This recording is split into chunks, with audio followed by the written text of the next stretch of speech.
آج ذوالحجہ کی 7 تاریخ ہے، 1440 ہجری ہے۔ مکہ مکرمہ میں لوگ ماشاءاللہ احرام باندھ کر منا کی طرف جا رہے ہیں یا جا چکے ہیں۔ محترم بھائیوں، بہنوں، عزیزوں،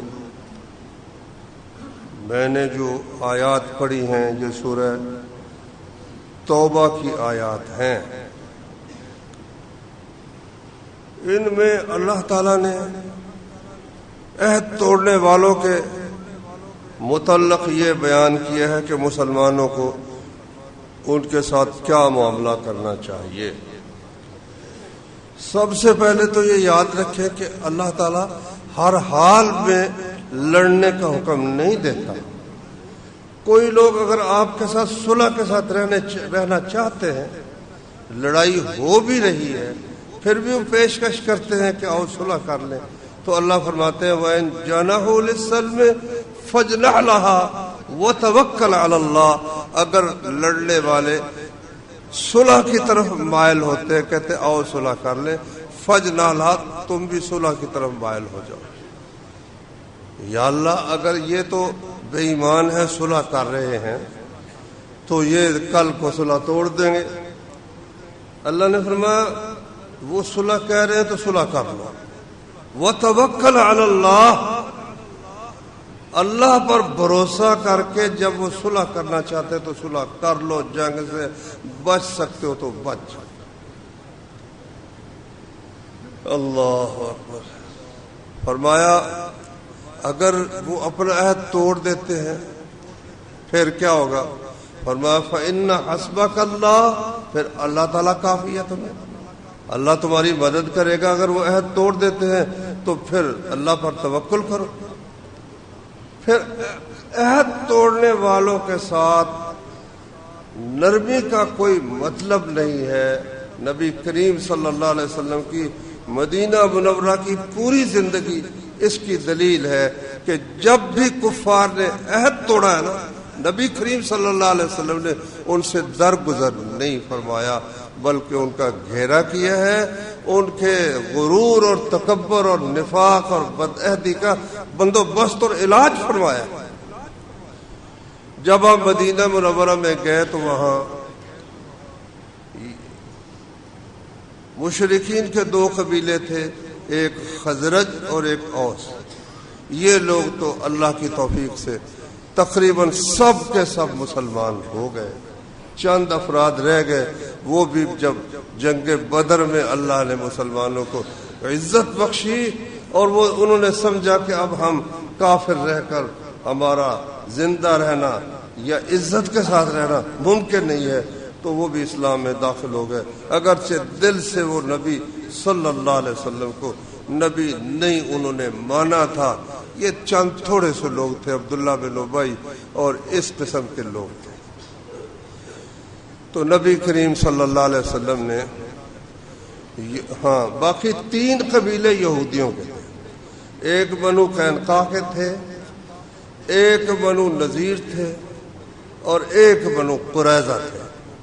رسول کریم صلی اللہ علیہ وسلم نے ان سے مجلس کی، مشورہ کیا کہ دیکھو تم لوگ بھی مدینہ میں رہتے ہو، ہم لوگ بھی مدینہ میں رہنے والے ہیں، باہر سے ہم پر حملہ ہو سکتا ہے، تو ہم آپس میں لڑنے کی بجائے تم یہودیت پر رہنا چاہتے ہو رہو، ہم اسلام پر قائم رہنا چاہتے ہیں، ہم اسلام پر قائم رہیں گے، تم اپنے دین پر عمل کرو، ہم اپنے دین پر عمل کرتے ہیں، لیکن آپس میں آؤ عہد کر لیں کہ ہم ایک دوسرے کے ساتھ لڑیں گے نہیں، اور ہم میں سے کسی کے ساتھ اگر کوئی لڑنے کے لیے آئے گا نا تو سارے مل کر اکٹھے ہو کر اس کا مقابلہ کریں۔ باقاعدہ وہ معاہدہ تحریر ہوا اور اس میں یہودیوں نے بھی یہ تسلیم کر لیا کہ جب کوئی جھگڑا ہوگا آپس کا تو آخری فیصلہ رسول کریم صلی اللہ علیہ وسلم کریں گے۔ لیکن یہ لوگ دل سے بہت شدید دشمن تھے رسول اللہ صلی اللہ علیہ وسلم۔ اللہ تعالیٰ نے قرآن مجید میں فرمایا ہے لَتَجِدَنَّ أَشَدَّ النَّاسِ عَدَاوَةً لِلَّذِينَ آمَنُوا الْيَهُودَ وَالَّذِينَ أَشْرَكُوا، کہ تم ایمان والوں کے سب سے بڑے دشمن ایک تو پاؤ گے یہودیوں کو، اور ایک جو مشرک بت پرست ہے ان کو سب سے بڑا دشمن مسلمانوں کا تم پاؤ گے۔ تو اب یہودی بھی ان لوگوں میں شامل تھے جو سب سے بڑے دشمن تھے، برداشت ان کو رسول کریم صلی اللہ علیہ وسلم اور مسلمانوں کی عزت کسی صورت میں قبول نہیں تھی، لیکن بہرحال لڑنا بھی ان کے لیے مشکل تھا، تو انہوں نے صلح کر لی، معاہدہ لکھ لیا گیا، لیکن شرارتیں وہ لوگ کرتے رہتے تھے۔ جنگ بدر جب ہوئی نا، تو جنگ بدر میں جب اللہ نے مشرکین کو ذلیل و خوار کیا، مسلمانوں کو عزت بخشی، تو ان کی شرارتیں پھر پہلے سے بھی بڑھ گئی، اس حسد کی وجہ سے جو ان کے دل میں تھا، اور اس بغض دشمنی کی وجہ سے جو وہ رسول کریم صلی اللہ علیہ وسلم کے ساتھ رکھتے تھے۔ ان میں سب سے پیش یہودیوں کا قبیلہ تھا بنو قینقاع۔ تو یہ سناروں کا کام، لوہاروں کا کام، برتن سازی، عین مدینے کے اندر ان کا بازار تھا، وہ اس نام سے مشہور تھا، سوق بنی قینقاع، بنو قینقاع کا یہ بازار ہے۔ تو آتے جاتے مسلمانوں سے ٹھٹھا کرنا شروع کر دیا، مذاق شروع کر دیا، چھیڑ چھاڑ شروع کر دی، لیکن بہرحال رسول کریم صلی اللہ علیہ وسلم صبر کرتے رہے۔ ایک خاتون کچھ اپنا سامان لے کر غلہ وغیرہ یا کچھ اس بازار میں آئی، اس نے وہ سامان بیچا اور ایک سونارے کے پاس بیٹھ گئی، اس نے کوئی سونا خریدنا تھا یا کوئی بیچنا تھا۔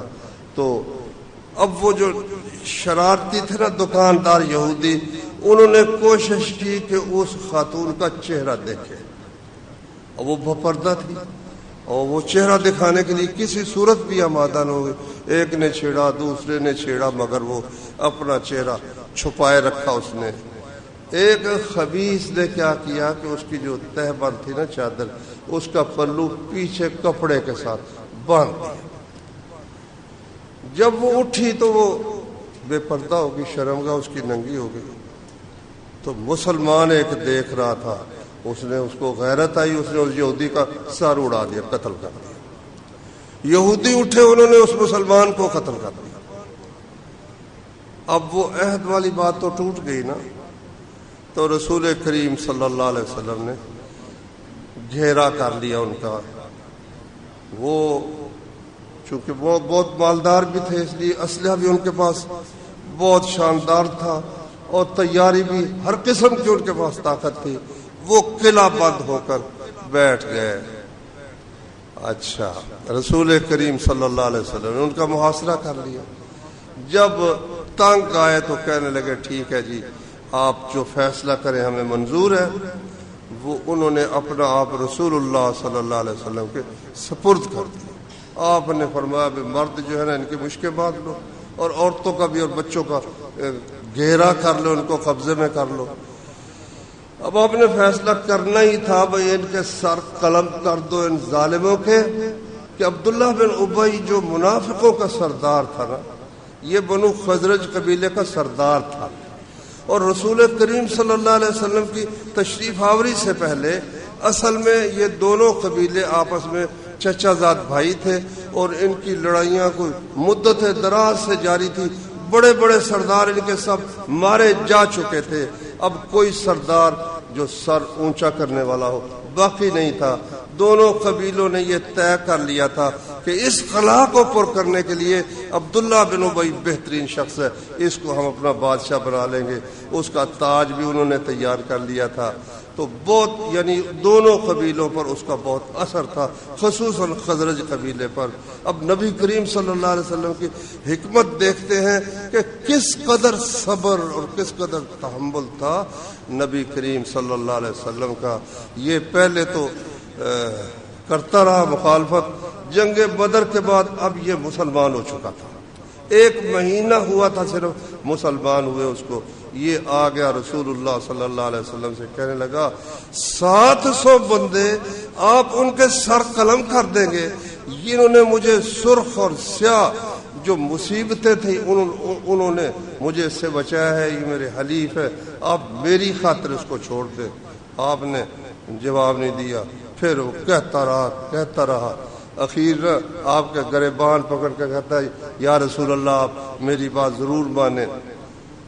آپ کے چہرے پر بہت ہی غصے کے آثار، لیکن نبی کا حوصلہ بڑا ہوتا ہے، آپ نے سمجھا ان دونوں قبیلوں پر اس کا اثر ہے، اس کے سارے عزیز ہیں، رشتہ دار ہیں، مسلمان ہو چکا تھا،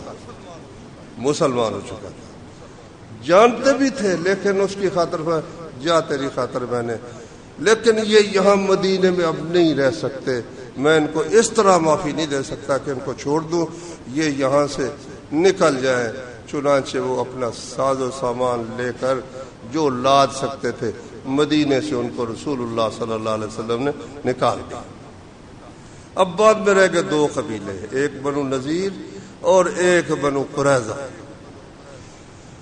جنگ احد جب ہوئی نا، جنگ احد میں مسلمانوں کو کچھ تکلیف پہنچی، رسول اللہ صلی اللہ علیہ وسلم بھی زخمی ہوئے، اگرچہ مشرکین پوری طرح کامیاب نہیں ہوئے، لیکن بہرحال مسلمانوں کو چوٹ مار گئے، اس وجہ سے یہودیوں کے حوصلے پھر بڑھ گئے۔ اب کی بار نہ بنو نذیر نے ہمت کی، انہوں نے رسول کریم صلی اللہ علیہ وسلم کے خلاف باتیں شروع کر دی۔ پھر ایک واقعہ ایسا ہوا کہ وہ جو مشہور واقعہ ہے نا کہ رسول کریم صلی اللہ علیہ وسلم کے پاس ایک قوم کے لوگ آئے، انہوں نے کہا جی ہم اسلام میں رغبت رکھتے ہیں، آپ ہمارے ساتھ کچھ بھیجے، اپنے استاد بھیجے، مبلغ بھیجے۔ 70 قاری قرآن کریم کے رسول کریم صلی اللہ علیہ وسلم نے ان کے ساتھ بھیج دیے۔ ان ظالموں نے اس 70 کے 70 کو ہی شہید کر دیا، صرف ایک بندہ لنگڑا تھا، وہ پہاڑ پر چڑھ گیا، اللہ نے اس کو بچا لیا، اور تو اللہ نے اپنے نبی کو خبر دی، بڑا ہی صدمہ ہوا رسول اللہ صلی اللہ علیہ وسلم۔ جنگ احد میں 70 شہید ہو چکے تھے، 70 یہ شہید ہو گئے۔ اب مسلمانوں کو یہ تھا بھئی اس قبیلے سے بدلہ لینا ہے۔ عمر بن امیہ رضی اللہ عنہ ایک صحابی تھے، وہ 2 بندے، انہوں نے ان سے پوچھا تم کس قبیلے کے ہو؟ وہ کہنے لگے ہم اس قبیلے کے ہیں جنہوں نے رسول اللہ صلی اللہ علیہ وسلم سے عہد شکنی کی تھی اور مسلمانوں کو شہید کیا تھا۔ تو عمر بن امیہ کے دل میں آیا کہ میں چلو کچھ ہی بدلہ لے لوں۔ وہ جب سوئے نا، اس نے دونوں کے سر قلم کر دی، لیکن بات یہ تھی کہ وہ دونوں رسول اللہ صلی اللہ علیہ وسلم کے پاس آئے تھے، آپ سے امن کا پروانہ ان کے پاس تھا کہ بھائی ان کو مسلمان کچھ نہیں کہیں گے۔ عمر بن امیہ کو پتہ نہیں تھا۔ اب رسول کریم صلی اللہ علیہ وسلم نے فرمایا بھی جب میں نے ان کو امن کا پروانہ دیا ہے تو میں ان کی دیت ادا کروں گا، کیونکہ ہمارے ساتھی نے جو قتل کیا ہے اس کو علم نہیں تھا کہ ان کے پاس امن کا پروانہ محمد الرسول اللہ صلی اللہ علیہ وسلم کی طرف سے ہے۔ اچھا، اس سلسلے میں اب باقاعدہ وہ جو عہد نامہ تھا نا، اس میں یہ بھی تھا یہودیوں سے جو عہد نامہ طے ہوا تھا کہ بھائی ایک دوسرے کی وہ ایسے موقع پر دیت کا معاملہ پیش ہے تو دونوں مسلمان اور یہود ایک دوسرے کی مدد کریں گے۔ اگر یہودیوں کا بندہ کوئی قتل ہوا ہے، دیت دینے کا موقع ہے تو مسلمان تعاون کریں گے، اور مسلمانوں کو ایسا کوئی موقع پیش آئے تو یہودی اس میں تعاون کریں گے۔ رسول کریم صلی اللہ علیہ وسلم اور حضرت ابو بکر، حضرت عمر اور کچھ صحابہ کرام ان کے پاس بنو نذیر کی بستی میں گئے جہاں وہ رہتے تھے، اور ان سے جا کر کہا بھئی دیکھو وہ بندہ قتل کر دیا ہمارے آدمی نے، 2 آدمی، ان کی دیت دینی ہے، بتاؤ تم لوگ کیا تعاون کرتے ہیں۔ انہوں نے بڑی یعنی خوش دلی کے ساتھ بظاہر اہلم و سہلم مرحبا کہا، اور بڑی یعنی استقبال کیا اور بڑی عزت کے ساتھ ایک مکان کی دیوار کے ساتھ رسول اللہ صلی اللہ علیہ وسلم کو بٹھا دیا، گدے شدے لگا کر، اور پھر الگ ہو کر انہوں نے مشورہ کیا کہ اس سے بہتر موقع نہیں ملے گا کوئی بندہ مکان کی چھت پر چڑھے اور چکی کا پاٹ گرا کر اس قصے کو ختم کر دے۔ رسول اللہ صلی اللہ علیہ وسلم کو اللہ تعالیٰ نے اطلاع دے دی، اور بعض روایتوں میں ہے کہ اس خاندان میں کوئی عورت تھی، اس نے کسی طریقے سے اشارہ کر دیا رسول اللہ صلی اللہ علیہ وسلم۔ بہرحال نبی کریم صلی اللہ علیہ وسلم اس طرح اٹھے جیسے قضاء حاجت کے لیے بندہ جاتا ہے، اور وہاں سے نکلے اور سیدھے مدینے میں آ گیا، اور باقی سارے صحابہ کرام ابھی وہاں بنو نذیر کی بستی میں بیٹھے ہوئے کہ ابھی رسول اللہ صلی اللہ علیہ وسلم تشریف لاتے ہیں۔ نبی صلی اللہ علیہ وسلم کہاں تشریف لاتے ہیں؟ تو انہوں نے پوچھا، ادھر سے پوچھا، بھئی تم نے نبی صلی اللہ علیہ وسلم کو تو نہیں دیکھا؟ ایک بندے نے کہا میں وہیں سے آ رہا ہوں، تو نبی صلی اللہ علیہ وسلم تو مدینے پہنچے ہوئے۔ پھر وہ سارے آ گئے۔ نبی صلی اللہ علیہ وسلم نے ان کو پیغام بھیجا کہ تم نے عہد توڑ دیا ہے، اب مجھے تمہارا کوئی اعتبار نہیں، یا تو نئے سرے سے معاہدے کی تجدید کرو، نئے سرے سے معاہدہ کرو۔ بنو قریظہ کو بھی پیغام بھیج دیا کہ بھائی تمہارے عہد کا کوئی اعتبار نہیں رہا، مجھ سے نئے سرے سے معاہدہ طے کرو۔ بنو قریظہ نے معاہدے کی تجدید کر لی، مگر یہ اکڑ گیا، کہتا جو کرنا نا کر لو۔ محمد بن مسلمہ کو نبی صلی اللہ علیہ وسلم نے بھیجا، جاؤ جا کر ان سے بات کرو۔ انہوں نے آگے سے بد زبانی کی نبی کریم صلی اللہ علیہ وسلم کے متعلق، آپ نے پھر ان کا گھیرا کر دیا۔ ادھر عبداللہ بن ابی منافق تھا نا، اس نے وہ پہلے تیار تھے کہ تجدید کرے صلح کی، مگر اس نے کہا میرے پاس 2000 بندہ، ڈٹ جاؤ، محمد کے مقابلے میں ڈٹ جاؤ، میں تمہاری ہر صورت میں مدد کروں گا، اگر یہ تمہیں نکالیں گے تو ہم تمہارے ساتھ نکل جائیں گے، اگر لڑیں گے تو ہم تمہاری مدد کریں گے۔ قرآن میں اللہ نے اس کا ذکر فرمایا، لئن اخرجتم لنخرجن معکم، اگر تمہیں نکالا گیا ہم بھی تمہارے ساتھ نکلیں گے، اگر تم سے جنگ ہوئی ہم تمہاری مدد کریں گے۔ مگر جب رسول اللہ صلی اللہ علیہ وسلم نے محاصرہ کیا، وہ انتظار ہی کرتے رہے کہ ابھی وہ آتے ہیں مدد کے لیے، عبداللہ بن ابی کے ساتھ ہی آتے ہیں، کوئی بندہ نہیں، جرت نہیں ہوئی۔ ان کے باغ تھے بڑے، کئی میلوں میں پھیلے ہوئے تھے، کھجوروں کے باغ جو قریب تھے وہ راستے میں دشواری پیدا کر رہے تھے۔ رسول اللہ صلی اللہ علیہ وسلم ان کی کھجوریں کاٹ دو، ساری زندگی کی ان کی وہ ساری کمائی تھی، وہ ان کے سامنے جب کھجوریں کٹی تو اور وہ پریشان ہو گئے۔ آخر کار انہوں نے پھر اپنے آپ کو رسول اللہ صلی اللہ علیہ وسلم کے فیصلے پر چھوڑ دیا۔ تو بہرحال خود ہی انہوں نے یہ کہا کہ ہم یہاں سے نکل جاتے ہیں، آپ ہمیں کچھ نہ کہیں۔ فرمایا ٹھیک ہے بھائی نکل جاؤ، خود ہی انہوں نے تسلیم کر لیا۔ تو فرمایا ہتھیار نہیں لے جا سکتے تم، سونا اور چاندی جو ہے وہ نہیں لے جا سکتے، باقی اونٹوں پر کوئی لاد کر چیز لے جا سکو تو لے جاؤ۔ اب اپنے ہاتھوں سے انہوں نے جو مکان شاندار بنائے ہوئے تھے ان کو گرا گرا کر نا، کھڑکیاں اور دروازے اور چھتیر جو اونٹوں پر 700 اونٹوں پر یا کتنے لکھے ہیں تاریخ میں، مجھے پورا عدد یاد نہیں، وہ لاد کر سارا سامان یہاں سے نکل گئے۔ مدینہ ان کے ناپاک وجود سے الحمدللہ پاک ہو۔ اب اس کے بعد ہوئی جنگ خندق۔ جنگ خندق میں مسلمانوں پر بڑی ہی مشکل پڑی کہ 10,000 آدمی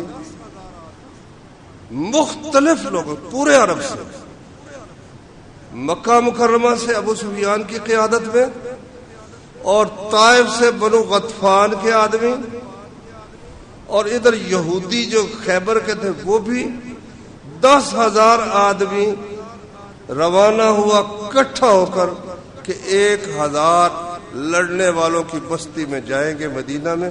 جاتے ہی 10 بندے ایک ایک بندے کو پکڑ کر ان کی مشکیں کس کر ان کو ساتھ لیں گے یا قتل کر دیں گے اور ان کی عورتوں اور بچوں پر قابض ہو کر مدینے پر اپنا قبضہ جما لیں گے.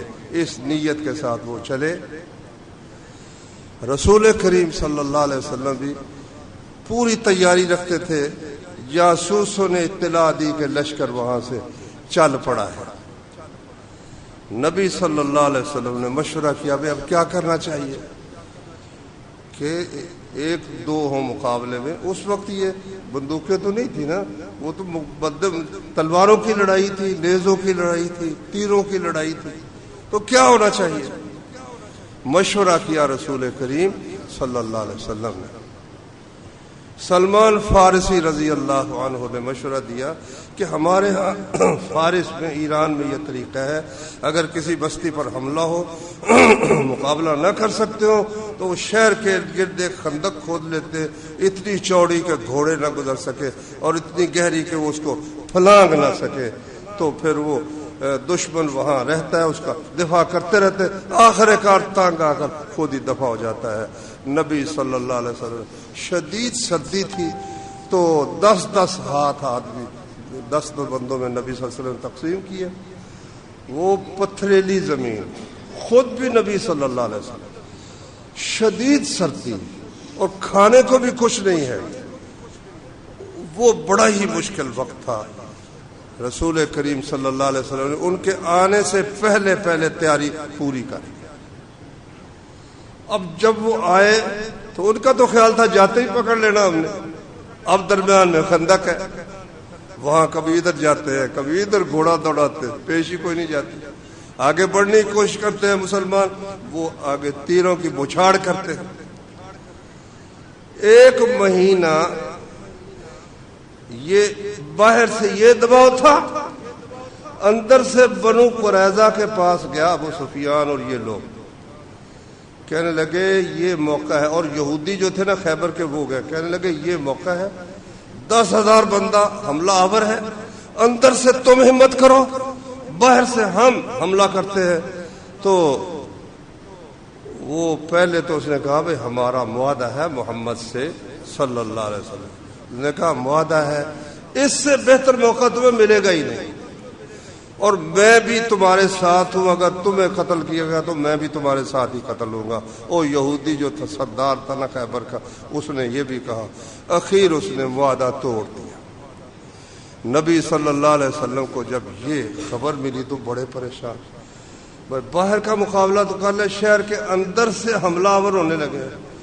آپ نے پھر یہ کیا, عورتوں اور بچوں کو ایک قلعے میں آپ نے وہاں محفوظ کر دیا اور کچھ پہرا بھی لگا دیا.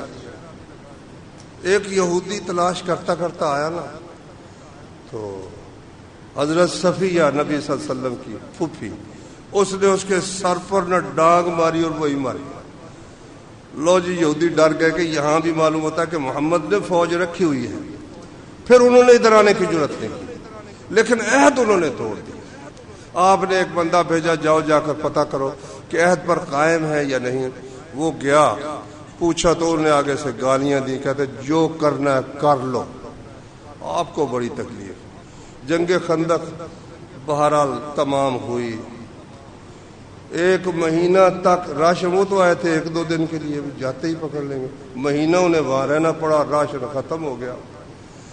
ادھر اللہ تعالیٰ نے ایک شدید آندھی بھیجی, مشرق سے ایک ٹھنڈی ہوا رات کو چلی, جس سے ان کے خیمے اڑ گئے, جانور ان کے قلعے اکھاڑ کر بھاگ گئے. ابو سفیان نے راتوں رات اعلان کیا چلو بھائی واپس.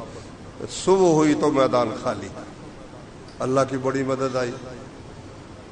نبی صلی اللہ علیہ وسلم پھر وہاں سے خندق سے واپس مدینے میں آئے. غسل کر رہے تھے تو غسل کیا تو جبریل آ گیا. کہتے ہیں آپ غسل کر رہے ہیں, آپ نے ہتھیار اتار دیے, ہم نے تو نہیں اتارے. کیا بات ہے؟ کہتے ہیں ادھر چلنا ہے بنو قریظہ کی طرف. اللہ اکبر, بنو قریظہ کی طرف پھر چل پڑے. لمبا قصہ ہے، مختصر یہ کہ ان کے جتنے مرد تھے سب کو گلیوں کے جو موڑ تھے نا وہاں خندق کھدوا کر نبی صلی اللہ علیہ وسلم نے سب کو قتل کروا دیا. قصہ ہی ان کا 600 بندہ تھا، سب کو قتل کر دیا. اچھا یعنی جو عہد توڑتا تھا محمد صلی اللہ علیہ وسلم اس کو نہیں بخشتے تھے. اچھا اب دیکھو صلح حدیبیہ ہوئی، نبی صلی اللہ علیہ وسلم گئے عمرہ ادا کرنے کے لیے. تو انہوں 1400 بندے تھے، سن 6 ہجری کی بات ہے. مشرکین نے کہا ہم آپ کو اندر اس سال ہم کسی صورت عمرہ نہیں کرنے دیں گے. بات چلتے چلتے صلح ہو گئی. اس صلح میں کچھ شرائط لکھی گئی کہ یہ صلح ہے محمد بن عبداللہ اور سہیل بن عمر کے درمیان 10 سال کے لیے صلح ہے، اور مکے کے لوگ مدینے جا سکیں گے، مدینے کے لوگ مکے آ، سب امن ہوگا، کوئی کسی کو کچھ نہیں کہے گا، اور جو قبیلہ چاہے وہ مسلمانوں کا حلیف بن جائے، جو قبیلہ چاہے وہ مشرکین کا حلیف بن جائے، اور دونوں فریقوں میں سے کوئی شخص دوسرے کے فریق کے خلاف کوئی کارروائی نہیں کرے. اور بھی کچھ شکیں تھی. یہ شک جو تھی نا مشرکین نے صرف 2 سال بلکہ 1.5 سال کے قریب اس عہد پر قائم رہے. پھر ہوا یہ کہ 2 قبیلے تھے، ایک مکے کے قریب رہتے تھے، ایک بنو بکر ایک بنو خزاع. بنو بکر اس معاہدے کے وقت تک قریش کے حلیف بن گئے مشرکین کے، اور بنو خزاع رسول اللہ صلی اللہ علیہ وسلم کے حلیف بن گئے. 1.5-2 سال ہی گزرے تھے کہ بنو بکر نے سمجھا کہ اب ہر طرف امان ہے، اور بنو خزاع جن سے ہماری دشمنی ان کو پتہ بھی نہیں، وہ غافل ہے. رات انہوں نے ان پر حملہ کیا. وہ پرانے بدلے لینے کے لیے جو پہلے جاہلیت میں ان کی لڑائیاں تھیں، اور قریش نے بندے بھی بھیجے اور اسلحہ بھی دیا. وہ بیچارے بھاگ کر حرم میں آئے. تو حرم میں آ کر کہنے لگا یہ حرم ہے، اب تو ہمیں چھوڑو. تو ان کا سردار کہنے لگا چھوڑنا نہیں، پکڑ لو، کر دو قتل. اور تم جو کہتے حرم ہے حرم ہے، چوریاں تو حرم میں کرتے ہی رہتے ہو، تو یہ اگر قتل کر دیا تو کیا ہوگا. سجدے کی حالت میں بھی انہوں نے قتل کر دیا، رکوع کی حالت میں بھی قتل کیا. اللہ اکبر. ان کا وفد پھر رسول اللہ صلی اللہ علیہ وسلم کے پاس گیا. آپ نے فرمایا کہ تم فکر مت کرو، ہم تمہاری مدد کریں گے. اور ساتھ ہی تیاری شروع کر دی، لیکن پتہ نہیں چلنے دیا. اللہ سے دعا کی اللہ ہمارے تیاری کا اور مکے پر حملہ آور ہونے کا سلسلہ جو ہے اس پر پردہ ڈال دے، جاسوسوں کو روک دے. دعا کی. اور اتنا حضرت عائشہ رضی اللہ عنہا سے ابو بکر نے پوچھا رضی اللہ، بیٹی یہ نبی صلی اللہ علیہ وسلم تیاری بڑی کر رہے ہیں، تو کیا مسئلہ ہے؟ کہتی اللہ کی قسم مجھے تو پتہ ہی نہیں. حالانکہ رسول اللہ صلی اللہ علیہ وسلم 3 دن پہلے ان کو بتا چکے تھے. بیٹی نے باپ کو راز نہیں بتایا، رسول اللہ صلی اللہ علیہ وسلم. مزہ آیا نا. یہاں تو جو ہوتی بڑی سے بڑی میٹنگ ہوتی ہے فوجیوں کی یا ان کی، وہ پہلے ہی امریکہ اس کی خبر پہنچی ہوتی ہے. خیر مختصر بات یہ ہے کہ مکہ کی فتح کا سبب یہ واقعہ بنا کہ انہوں نے مسلمانوں کے ساتھ کیا ہوا معاہدہ توڑ دیا تھا. نبی صلی اللہ علیہ وسلم 10,000 کا لشکر لے کر کے مکہ فتح ہو گیا. یہ ساری تفصیل میں نے اس لیے کہ جس پیغمبر کا ہم کلمہ پڑھتے ہیں نا، ان کا عمل یہ ہے، ان کا طریقہ یہ ہے. اب تاریخ کی سب سے بڑی ہجرت جو تھی نا ہمارے علم کے مطابق وہ تھی جو ہندوستان سے پاکستان کی طرف ہوئی، اور مسلمان ایک ایسے ملک کی طرف جس میں وہ اللہ کے احکام پر کھل کر عمل کر سکیں گے. اس لیے یہاں لاکھوں مسلمان شہید ہو گئے. اور کشمیر جو مجاہدین نے کچھ حملہ کیا، یہ آزاد کشمیر اس کا صدقہ ہے. باقی جو تھے نا وہ غداروں نے آگے بڑھنے سے انکار کر دیا، اور کفار نے، مشرکین نے اس پر قبضہ کر لیا. 90% آبادی مسلمانوں کی. تو طے یہ تھا جو پاکستان سے ملنا چاہے ادھر مل سکتا ہے، جو ادھر ملنا چاہے ادھر مل سکتا ہے۔ زبردستی فوجیں داخل کر ہندوستان نے کشمیر پر قبضہ کر لیا۔ اقوام متحدہ میں بات چلی تو معاہدہ یہ ہوا، طے یہ ہوا کہ ان کو حق دیا جائے گا کہ ووٹ ڈالے جائیں گے، جدھر ملنا چاہے ملے۔ پاکستان بیچارہ چیختا چلاتا رہ گیا۔ انہوں نے کہا کس قسم کی ووٹنگ اور کون سی رائے شماری، یہ ہمارا اٹوٹ انگ ہے۔ اس معاہدے کو ہی توڑ دیا۔ ایک ان کا معاہدہ پہلے چلتا تھا، ہری سنگھ نے جب ان کو ہندوؤں کے ساتھ معاہدہ کیا دیتے ہوئے تو اس نے کہا تھا کہ یہاں کشمیر میں کوئی غیر کشمیری جائیداد نہیں خرید سکتا۔ مطلب یہ تھا کہ کشمیریوں کا یہ کشمیر ہے، اس کو انہوں نے مانا، اپنے دستور میں رکھا۔ اب ان کی کوشش یہ ہے کہ جس طرح فلسطین میں یہودیوں نے عربوں سے جائیدادیں خرید کر وہاں قبضہ جما لیا، یہاں مسلمانوں کی اکثریت کو ختم کر کے ہندوؤں کو آباد کر کے پھر کہا جائے لو جی ووٹیں کرا۔ وہ جو ان کے دستور میں یہ شک تھی، انہوں نے سب کے سامنے فوجوں سے بھر کر کشمیر کو پہلے 8 لاکھ فوج دی، اور بھی لا کر کوئی سر اٹھا نہ سکے، کرفیو نافذ کر کے، نیٹ ختم کر کے، ہر قسم کی اطلاعات ختم کر کے۔ اللہ جانتا ہے مسلمانوں پر کیا گزری ہے اور کیا کچھ گزر رہا ہے۔ انہوں نے اس کو ختم کر دیا۔ اب اس خیال سے کہ اب ہم یہاں ہندوؤں کو لا کر آباد کریں گے، مسلمانوں کو جب قتل کریں گے تو خود بخود جہاں سے نکل جائیں گے۔ یہ ہے اس وقت کتنے ہزار مسلمان بلکہ لاکھوں کشمیر میں قتل ہو چکے ہیں، عزتیں برباد ہوئی ہے، دنیا چیخ رہی ہے، مگر وہ اندھا ہو کر اپنی بات پر ڈٹا ہوا ہے۔ اور 300 آدمی اس کی اسمبلی میں، ایک بھی مسلمان نہیں ہے، سارے کے سارے ہندو اس نے اکٹھے کیے ہوئے۔ اور ہند کو وہ جو ان کا اعلان ہے کہ ہندوستان کہ مسلمانوں کے لیے یا تو وہ جہاں سے آئے ہیں چلے جائیں یا ہندو ہو جائیں، کیونکہ ہند ہندوؤں کا، یا پھر ان کا ٹھکانہ قبرستان ہے۔ اس قبرستان کی تیاری کے لیے اب کشمیر کے مسلمانوں کو انہوں نے نشانہ بنایا ہوا ہے۔ میرے بھائیوں، حکومت جو کر رہی اچھے اقدام، ان کی ہمیں تائید کرنی چاہیے۔ یقیناً وہ بھی مشکل میں ہیں، لیکن وہ جو صلح والی بات تھی نا، صاف اعلان کرنا چاہیے۔ جب انہوں نے معاہدے توڑ دیے تو شملے معاہدے کا کوئی مطلب نہیں کہ ہم آپس میں ہی صلح کریں گے، کسی غیر کو اس میں شامل نہیں کریں گے، بلکہ جس طریقے سے بھی ہو سکے ان کو اپنی اوقات یاد دلانی چاہیے۔